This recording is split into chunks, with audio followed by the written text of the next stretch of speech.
How do you do, fellow kids? I'm here today to learn about the language of the Utes. Now, I don't know what language they speak. It certainly isn't English. Alright, so I was watching this video with Ben Shapiro and Brett Cooper, and I realized two things. One, Brett Cooper was probably not the best pick for explaining Gen Z terms, and two, I am probably very chronically online, because I not only knew all the terms, I could think of several more that they didn't include, and I knew the etymology of all these words. What is it if something is dank? It's underground, like a dank meme. I don't know. No, that's an excellent or very high quality. A Really? dank meme is a really good meme. But why is it called that, though? It just is. That's not what the word dank means, You though. can't question it. I just did, though. No, you can't. Nope. Not allowed. So, what I'm going to be doing today is going through all the words that they discussed inside this video that they didn't give a good definition on, and I will explain the etymology, because like Ben Shapiro, it kind of bugs me that Brett Cooper didn't actually explain the origin of these words. So I will explain to you, and you guys might learn something, might not learn something, but overall it should be a fun video. Let's see. A stan. A stan. Yeah. So most people know the word stan to mean stalker and fan, like combined together. But what a lot of people don't know is it was coined by Eminem. He had a really popular song named Stan, but before that he was in an interview where he used the term stan, and before he made that song, and then that song popularized the term a lot more. Cap. Okay, like to shoot? No. Like to cap somebody's ass? Pop a cap in your Now the word cap is actually short for capacity. So people would say it like, oh, we don't have the capacity to do it. So they'll say like, you know, hey man, you're close to capping on that one. Because you're kind of reaching max capacity or didn't have the capacity. So then people use that in the wrong context and took it as, oh, you're lying, because if you didn't have the capacity to do it, it kind of becomes not possible, and therefore it could be conceived as a lie. So that's how it came from capacity to just, oh, that's a lie. What's a simp? Simp is actually short for simpleton, so it used to be used around the internet just to call somebody stupid in a faster way than typing out simpleton. But if you wanted to sound fancy, you could still type out simpleton. But then, once OnlyFans kind of became popular, it was used a lot more to call those guys who like thirsted after OnlyFans women simps, because obviously you're stupid if you're chasing after an OnlyFans woman and just giving them money when there's free porn everywhere. I mean, come on, bro, what are you doing? And that's how it became like simping and simps and all that sort of stuff, is because it became more popular to call that category of people simps than just calling stupid people simps. What's a snack?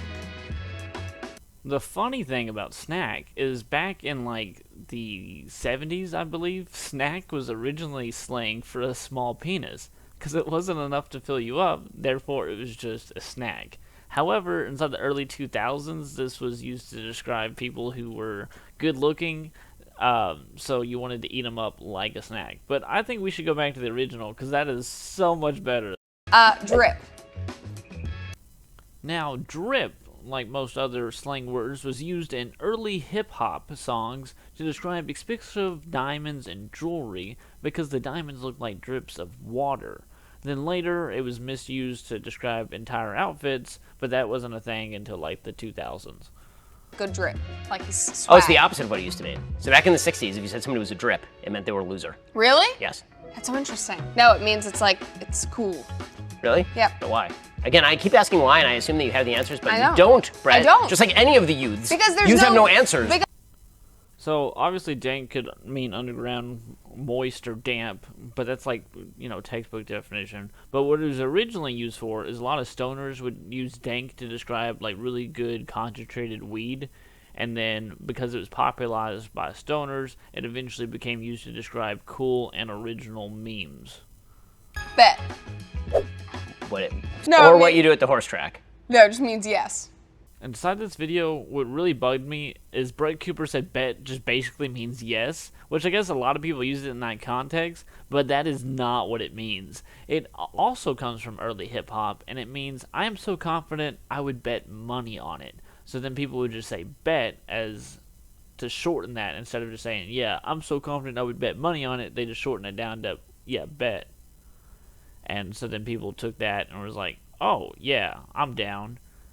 That slaps. Slaps was originally used to describe good music that had a lot of bass to it. So then when you were playing it over, good speakers, you could kind of feel the beat slapping you because of how powerful the bass was. So then when people say, oh, that song slaps, they were talking about how good the bass is and how they could feel it. And then people misconstrued that as, oh, it's really good. And so then it started to be used for other things outside of the context of good music with a loud bass to it. You're gonna sip or spill the tea.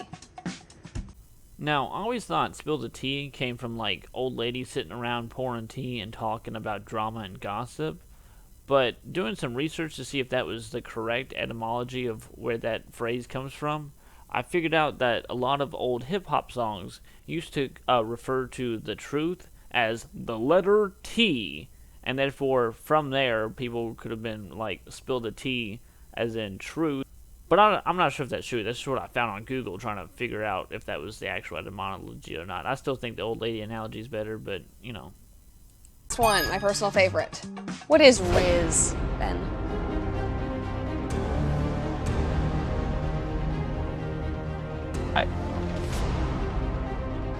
That's not a word. Now, a lot of people think Riz comes from the center of charisma, but actually it's a combination of romantic and charisma together. That's why they started with the R. They didn't just take the middle out of charisma like Ben Shapiro and Brett Cooper thought they did. There was two content streamers, Kaya Sanat, I think is how you pronounce it, and Duke Dennis that really coined that term, and it's short for romantic charisma, not just charisma. That. Because it was logical. Yes, because there's an etymology to it. It's from part of the word. It's derived from a real word. Yeah, but you can't see a direct... Yeah, but that's not even an etymology. It's just being a lazy ass. That's like, oh, I can't say all 3 syllables. I'm going to say this 1 syllable. Watch this. I'm going to say just a letter. Look at that. You know what R was from? It was from charisma. Ooh. So hopefully that answers Ben Shapiro's questions about where these words came from. You're welcome, Ben. And, Brett, if you want any more education on Gen Z terminology, I'd be more than happy to give you a one-on-one lesson. Alright, that's it for the video, guys. Thank you, and I'll see you all next time.